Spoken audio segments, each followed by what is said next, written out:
Hi, I'm Jane again, and I've come back to tell you the next part of our story about Daniel. Now, in the book of Daniel, the story goes on, and this one is a really sort of an interesting one. This comes out of Daniel chapter 2, and it's called Nebuchadnezzar's Dream. Now, Nebuchadnezzar, as you probably remember, was a king who was not the nicest king in the world.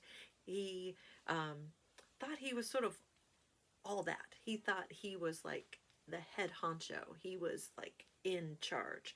And so he had this dream though, and the dream really bothered him. And so what he did is he called in all of his magicians and sorcerers and all those things and said, "Hey, I've had this dream. Tell me what my dream was and tell me what it means." And all the guys were going, "Wait a second. If you tell us what your dream was, then we can tell you what it means." And he goes, "No, no, no, you're trying to trick me. If you're really as good as you say they are, as you say you are, you will be able to tell me the dream and then tell me what it means."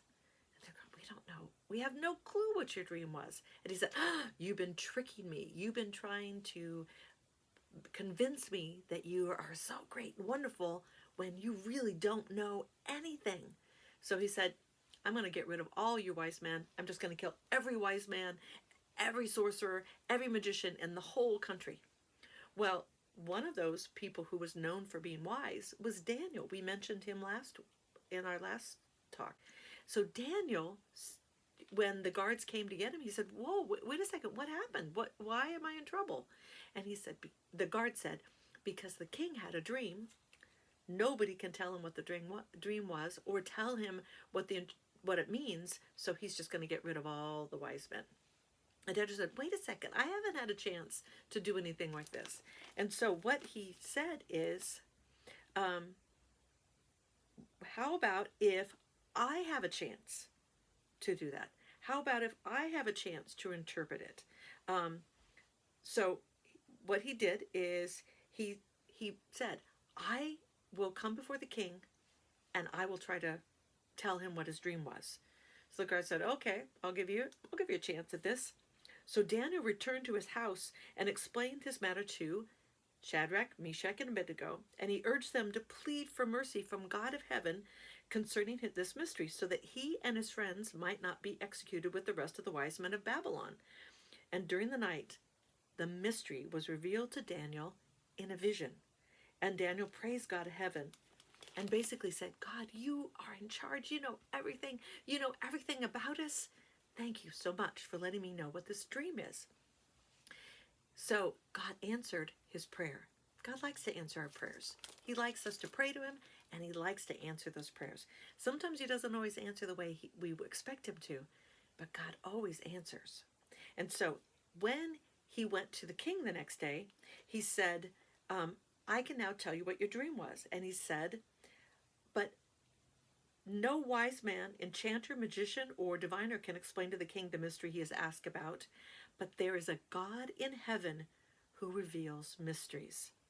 He has shown King Nebuchadnezzar what will happen in days to come. Your dreams and the visions that pass through your mind, and as you laid in your bed, are these." And so then Daniel goes on and tells him, he said, "You had a dream about a big statue, and it had a head of gold. It had a chest of silver.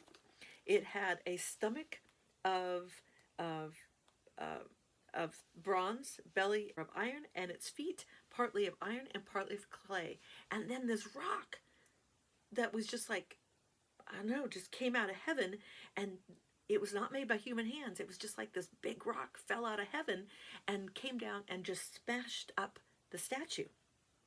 And then it said, it smashed it up so much that the wind swept away all the pieces of the statue without leaving a trace. But the rock that struck the statue became a huge mountain and filled the whole earth. So he said, "That was your dream, Nebuchadnezzar. Now let me tell you what it means. It means is that there are going to be this series of kingdoms. You're the head of gold, and you're in charge of the whole world right now. As much of the world as you know, you're in charge of it. You're in like the king of kings right now. And below, after your kingdom, will come another kingdom. That's the chest of silver. And he said, and beyond that will be another kingdom. That's where the bronze comes from. And then there'll be another kingdom, which is not as good, that will be made out of iron. And then last but not least will be the two kingdoms made out of the iron and the clay. And it'll be a divided kingdom. And during the time of that kingdom, there will be a new kingdom that comes down. And it says, in the time of those kings, the God of heaven will set up a kingdom that will never be destroyed, nor will be left to other people. It will crush all those kingdoms and bring them to an end, but it itself will endure forever. And as he was telling the story, now I need to stop for just a second. They didn't know the history that we know, but that actually happened just like Daniel said it would. That there was the kingdom of Babylon, and then it was followed by the Persians, and then it was followed by the Greeks and the Romans. And during the time of the Romans, which was the part where the feet of clay, during that time, God sent his Savior, Jesus, to earth. And because Jesus came to earth, we don't need to have kings, because Jesus is our king.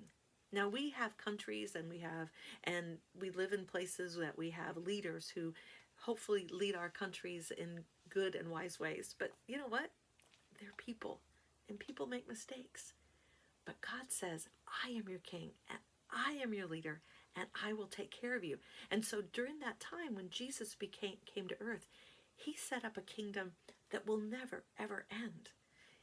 Never, ever end. Jesus will always be there. He will always be our king. He will endure forever.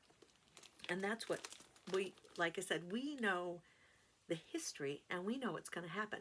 But Nebuchadnezzar didn't, but he was still overwhelmed by the vision and said, surely your God is the God of gods, and the Lord of kings is a revealer of mysteries, for you were able to reveal this mystery.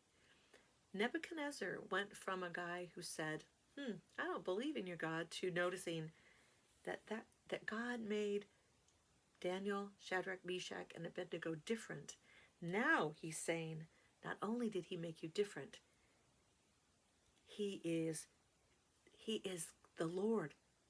He is the God of gods. He is like the head honcho. Now, we know, even better than Nebuchadnezzar, that God isn't the best of gods. He is the only God. There is no other God but our God. There is no other Savior but Jesus. There is nobody else. And Nebuchadnezzar's going to get there, but not quite yet. So we're going to leave the story there and let you know that God is a God who has a plan. He reveals mysteries. He takes with us, and he loves us forever and ever. And his kingdom and his love will endure always.